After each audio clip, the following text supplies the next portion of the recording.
आज की कथा में राम राज्य कैसा था। रामचरितमानस के अनुसार जब त्रेता में राम का राज्याभिषेक हुआ, रावण मारा गया, राम जी राजा बने तो धर्म लौट आया। वर्णाश्रम निज निज धर्म, निरत वेद पथ लोग, चलहि सदा पावहि सुखहि, नई भय शोक न रोग।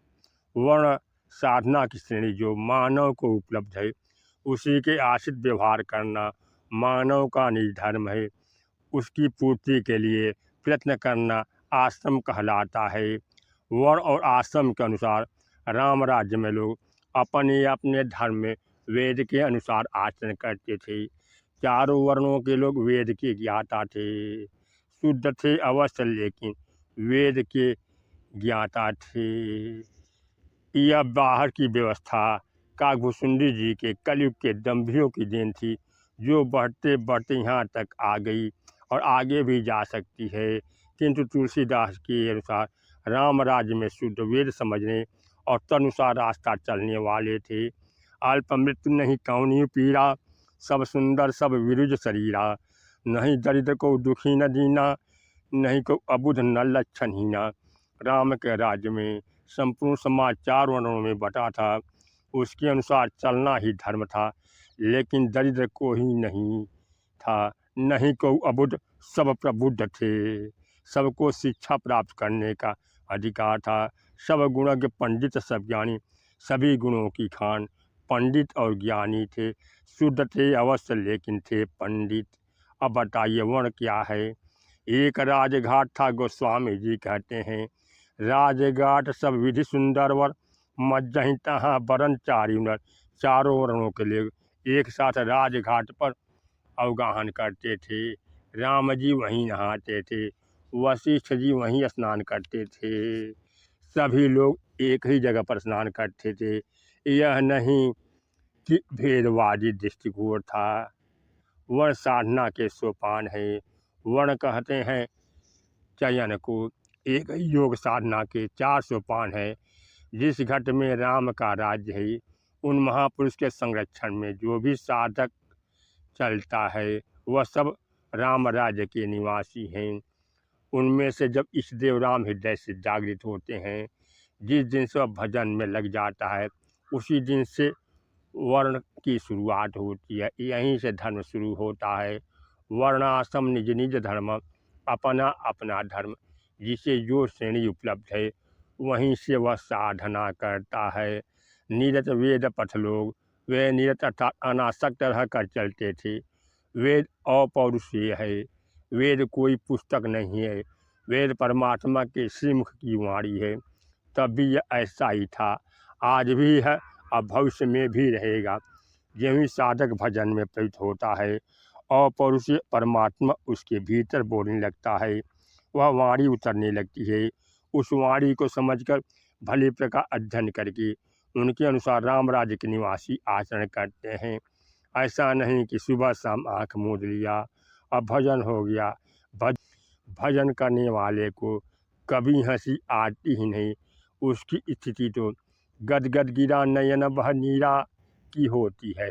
जागत में सुमिरन करे, सोवत में लौलाए, सूरत डोर लागी रहे, तार टूट न जाए।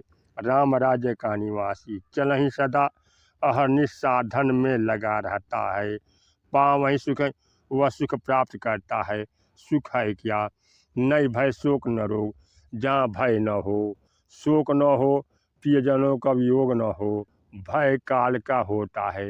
यदि साधक निरंतर इष्ट के निर्देशन में चलने वाला है, तो उसके पक्ष में भय है ही नहीं। न शोक है न रोग। एक रोग शारीरिक होता है, जैसे फोड़ा हो गया, यह तो शरीर का विकार है। दूसरा रोग है भवरोग, मोह सकल व्याधिन कर मूला। राम राज्य के निवासियों को भवरोग भी नहीं थे। जिस दिन से परमात्मा हृदय से रची हो जाते हैं, भजन पढ़ाने लगते हैं, उसी क्षण से भजन की शुरुआत हो जाती है। साधक का काम है अपौरुषीय वाणी, इसके निर्देशन को समझे और निरंतर लगे।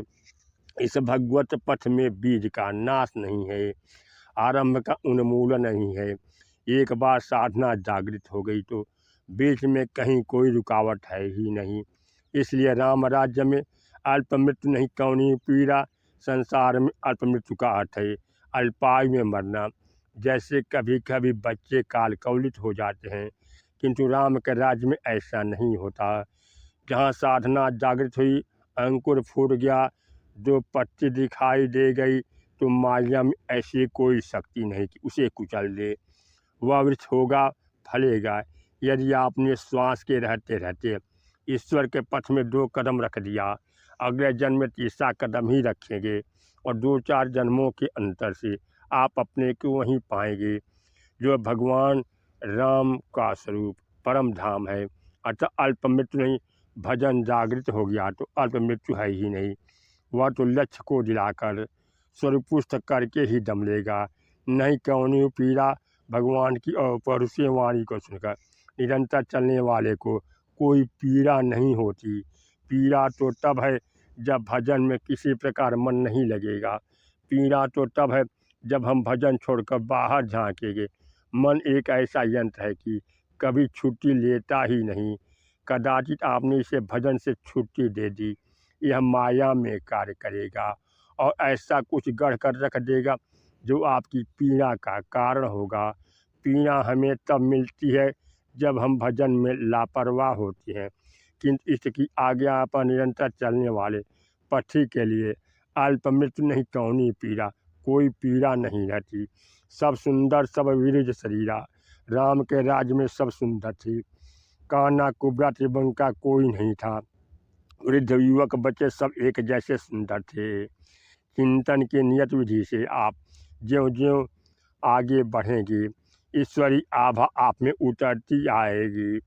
आप प्रभु का प्रतिबिंब पाते जाएंगे। वहीं आपका सौंदर्य है। शरीर में भला कौन सौंदर्य है? शरीर आप हैं भी तो नहीं। शरीर तो कुछ दिनों के लिए मिला हुआ है। इसे सुंदर असुंदर कहने और बनाने में अपना बहुमूल्य समय क्यों नष्ट कर रहे हैं? करोड़ों प्रयत्नों के बाद भी इसे मिट जाना है। साधन धाम मुझका द्वारा साधना के लिए है। मानव तन मुक्ति का दरवाज़ा है। यह मिला है साधन करने को। सब विरुद्ध शरीरा ज्यों ज्यों आप इस पथ पर चलेंगे, काम क्रोध लोभ मोह इत्यादि मानस रोग घटते जाएंगे। आरोग्य रूप प्राप्त होता जाएगा जो मानव का सहज रूप है। नहीं दरिद्र को ईश्वर पथ में कोई दरिद्र होता ही नहीं। ईश्वर पथ के पथिक में जो भी लक्षण चाहिए सब राम राज्य के निवासियों में है। सब गुणज्ञ पंडित सब ज्ञानी, सब कृतज्ञ नहीं कपट सियानी। सब गुणों की खान, सब पंडित और सभी ज्ञानी। शूद्र भी पंडित, वैश्य भी पंडित, क्षत्रिय और ब्राह्मण भी। वह जिस श्रेणी का है उसकी साधना कैसे करे, इसकी अनुभूति उसके साथ है, क्योंकि यह वेद पथ है। वेद कहते हैं जानकारी को। सियावर रामचंद्र की जय।